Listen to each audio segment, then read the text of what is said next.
Bueno, para mí, en base al contenido del decreto, el objetivo principal es la reducción del gasto del gobierno. Esto lo digo porque a diferencia del único antecedente similar cuando se aprobó una ley de compensación para trabajadores del órgano judicial, en esa instancia no se congelaban, por decir así, las plazas y en este caso sí se pone un impedimento a las plazas. Entonces eso sí me dice a mí que existe una necesidad eh, de, de, generar un ahorro al Estado. Ahora, hay ciertos artículos que sí me generan un poco de conflicto para poder dar mi voto plenamente y es que podrían estarse violando algunas leyes o derechos de los trabajadores, en particular con que por 10 años uno de estos trabajadores no pueda optar a un cargo público. Entonces, no sé si esto podría ser atentatorio contra los derechos laborales de las personas. Entonces daría su voto o no. No creo que podría acompañar. Creo que esto es algo que requiere un poco más de estudio. Asimismo, entiendo que las proyecciones son que alrededor de 5,000 empleados van a optar en esto y esto implica erogar cerca de 125 millones de dólares, que claro, en el curso de 2 años, si se conservan esas plazas suspendidas, representaría un ahorro que digamos que se pagara ese costo. Pero por ahora sí nos quedan demasiadas interrogantes para votar favorable. Pero en este tema de que las plazas queden congeladas también estaría sujeto a la disposición de las instituciones si deciden ocuparlas nuevamente, pero entendería de que se estarían suprimiendo estas plazas que son por ley de salarios, pero nadie dice que no puedan ocuparse por contratos eventuales y que inclusive los montos para poder pagar ese salario puede ser distinto al que recibe quien se va a retirar. Sí, justamente quedan, como decía antes, muchas interrogantes alrededor de esto. Creo que es algo que se ha hecho bastante a la ligera, sin mayor profundización, y que hay ciertas inconsistencias ahí que creo que podrían resultar en violaciones a los derechos ¿Cree laborales usted de que las el personas. gobierno tiene suficiente liquidez para poder honrar estas compensaciones económicas? Porque creo que la responsabilidad se está dejando en las instituciones y supuestamente, según dijo ayer el director de presupuesto, la disponibilidad de fondos va a ser de parte de la misma institución y se va a entregar en dos cuotas, tengo entendido. Entonces, ¿será que es porque el Estado no tiene suficientes fondos para hacer frente a este?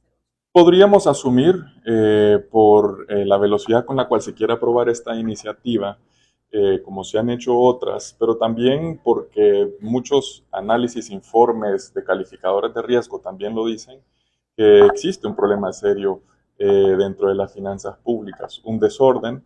La falta de transparencia no nos habilita para poder decir con contundencia a dónde está el problema.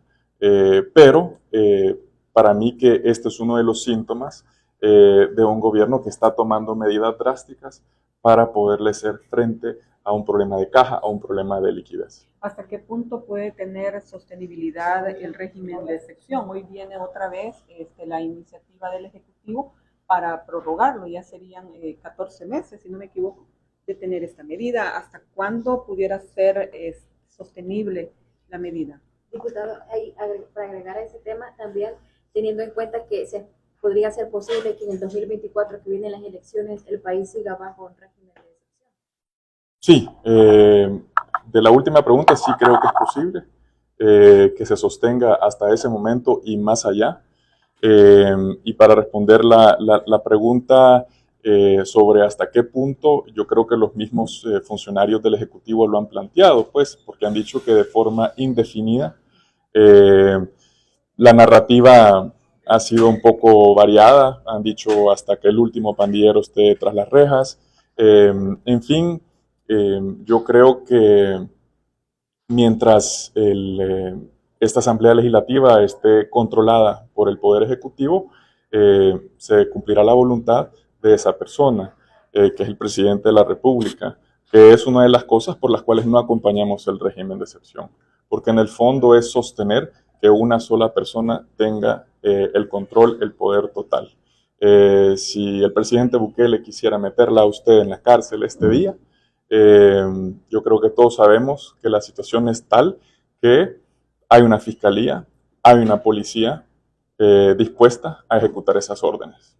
También con el régimen de excepción, algo que no se menciona cuando vienen las autoridades es que automáticamente se prorroga el régimen especial de adquisiciones y contrataciones en el marco del régimen de excepción. Este régimen especial permite saltársela a la CAP, que se mantiene vigente. Según la ley de compras públicas, aplicará el ejercicio fiscal siguiente, o sea, 2024. Es casi como que mantenerse desde el año pasado un año, y si se sigue más de un año sin cumplir la CAP en las compras públicas. De este no hablan las autoridades, pero automáticamente se prorroga. Su opinión al respecto de esta otra ley que viene acompañada. Sí, justamente en materia de compras públicas, en materia de cómo se han ejecutado los fondos, diría en el contexto más amplio de seguridad, tampoco ha habido rendición de cuentas, tampoco ha habido transparencia, y esto por supuesto que se presta a posibles actos de corrupción.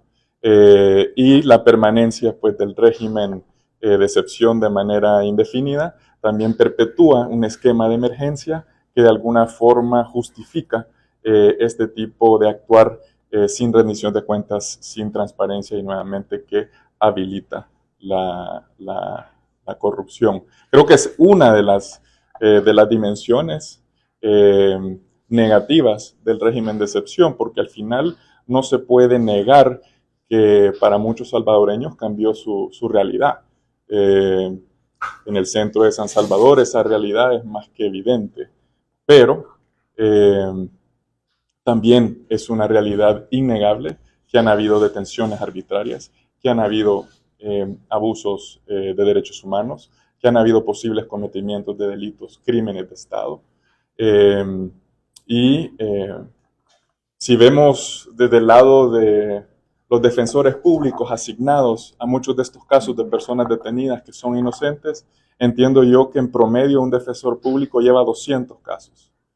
Entonces, esto al final no se trata de justicia, esto se trata de habilitar de manera indefinida y concentrar todo el poder en una sola persona. Retomando el tema que usted mencionaba sobre la saturación que ahorita en el órgano judicial, la Asamblea había aprobado también una serie